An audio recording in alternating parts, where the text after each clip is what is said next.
Hey, I'm Amanda from southernbride.co.nz. I'm your virtual noble bridesmaid, helping you plan a wedding that's lots of fun to organise and you're not wishing was over and threatening to elope. Today we are talking about figuring out your wedding venue. It's obviously a key part of your wedding day, and so there's a few things that you need to think about and a few questions that you might want to ask of the venue and yourself when planning one. So I have got a list in the Wedding Planning Kickstart workbook of all the questions that you might ask of your wedding venue. And I thought I'd go through a few of these today just so I can explain where the questions come from and what you might actually be learning by asking these questions. Now, this is important to do before you sign any contracts or make any commitments, because once you've signed that contract and paid a deposit, you'll probably have lost that deposit, and the venues won't be able to take on any other people, obviously, once you've committed to a wedding date. So that's why they ask for deposits. The questions that you'll be asking, what I recommend is that you'd print a copy of this sheet for each venue that you're going to visit. So if you're going to visit 3 or 4, then print 3-4 copies and take a copy with you and jot down notes on the sheet, and then that way you are able to look back at your notes when you're trying to make a decision, unless it's obvious to both of you which venue is going to be the right one for you guys. So obviously things like the location and the dates available are pretty self-explanatory, and then the question of how much to hire can be a bit of a tricky one, because they might have a base fee, but then there's other things on top of it that won't necessarily be included in that question. Things like cleaning fees, GST, you need to, or setup costs, you need to think about those, but those questions are covered off a wee bit further down the track. The guest capacity, that's a big one, because obviously however many guests you can fit into your wedding is how many you can fit. And if you've got a guest list of 200 people but they can only hold 100, then you need to make some serious decisions on whether you cut your guest list down or whether you find a different venue. The hours and the time that you've hired is quite important, because you need to know whether you can get in the day before to set up, or also on the other end of the scale, do you need to rally some troops to clean up the next day before 10 a.m? What time is everything going to finish up the night before? All important things to know well ahead of time, because obviously if you need to organise cleaners or something like that the next day, then that's going to be a big factor in your decision. You don't really want to be doing that when you're hungover. Thinking about how your guests will get to and from the venue, if there are other venues or events around that area. So getting married in the country and there's an A&P show on, 2 fields over, that's a pretty big deal, and that's going to cause a lot of traffic and a lot of congestion. That's obviously date specific, but just having that overview that your wedding's not the only thing that could be happening that day. Also asking if there are reduced rates for the winter or on a weekday. If you're on a really tight budget and you're happy to entertain that idea, it's worth asking. So accessibility for your guests. If you've got any guests that are in wheelchairs or on crutches, is it wheelchair accessible? A garden wedding might not be wheelchair accessible, so if it's important for like your grandparent to come along in their wheelchair, is it worth going somewhere else so they can be there, or perhaps how can you facilitate them being able to go and have someone on hand to be able to help them to the chair. Does the venue need decorating? And the reason I'm asking this down at this end of the process and not further down when you actually would usually think about it is if it needs a bit of work, a bit of TLC, then that's going to cost money and cost time.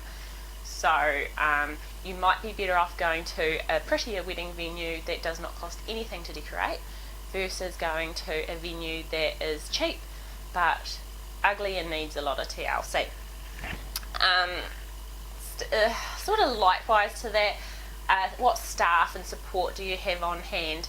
Is it just a box that you turn up, you have to deal with everything, or are there people there that are running the bar, helping with any last minute things? If the light bulb blows, they sort it out, or are you completely on your own? Obviously venues with staff are going to cost more, but there's a lot less stress. You don't want to be getting up there in your wedding dress trying to deal with a light bulb, so that's worth thinking about. Ceremony venue questions. It's quite a good idea to go visit the venue at about the same time of year and about the same time of day that you're planning your wedding. And the reason for that is that you can see what the sun is going to look like. Are you going to be looking directly into the sun? Are you going to be close to nice spots for photos? Just things like that. Does the venue supply a sound system? It's not a biggie if they don't. Your celebrant might, so that's another thing to think about. Seating, is there seating available? You might not have a seat for every guest, but is there going to be something for at least grandparents or elderly guests? Then moving on to reception venues, what is the what's the space like for dancing or a DJ and a band area? Are there noise constraints? How much is it going to cost for your guests to get a taxi? We don't really want them drink driving, so what can we do to make sure they don't? Are you better off figuring out a bus or a shuttle van or something like that? Ask them about the catering. That's a huge amount. That's usually the biggest chunk of your wedding day. It was for us anyway, and a lot of venues might have restrictions on the caterers that you can bring in, or they might have their own catering service, so that's going to put a restriction on the amount that you can spend. Do you have an on-site caterer, or do we arrange your own? Do they have kitchen facilities? Are people going to be able to cook on site, or do they have to bring the food from off-site and keep it warm at the venue? If they're a caterer, is there a range of menus? Can you cater for different dietary requirements? Do you need to know these requirements in advance? So if you've got people who have got allergies, especially, it's quite important to know if they're pescatarian or vegetarian, etc. If you're having alcohol at your wedding, most people do, you've got questions to ask about the alcohol. That is a huge chunk of what your budget's going to go towards, and so it's well worth asking. I know that going to a BYO venue versus a venue that has their own bar can make a huge difference to your budget. I'm talking thousands. So it's really worth asking, because a venue, again, might look really cheap, but it's actually because they're going to make their money over the bar. So do you allow BYO, and what's the corkage fee? That's something that's really good to ask. Are you fully licensed, or do I have to arrange a license? What happens to half drunk bottles of wine? Do they tip them out? Do they keep them for you? Are the bar staff and duty managers supplied? That's another cost if they don't.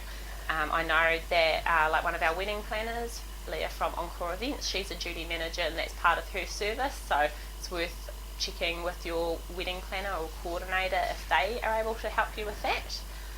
Are glasses supplied, and do you have alcohol packages? So there's a real quick overview of the sort of questions that you might be asking a venue. Obviously, over and above whether you actually like it or not. You could love a venue, but if it's going to cost you a lot of money to go there, more than you've got to spend, or if it's just not going to work logistically, then you've got some hard decisions to make. And unfortunately, wedding planning is all about hard decisions. So why not start with the very first thing that you should be organising? This was part of the wedding planning kickstart program, and it's one of the big three. Make sure I've got 3 fingers up. The big three are your venue, your guest list, and your budget, and I've talked about them in an earlier video. Thank you so much for listening. Let me know if you've got any questions below. Otherwise, I'll see you again soon. Bye.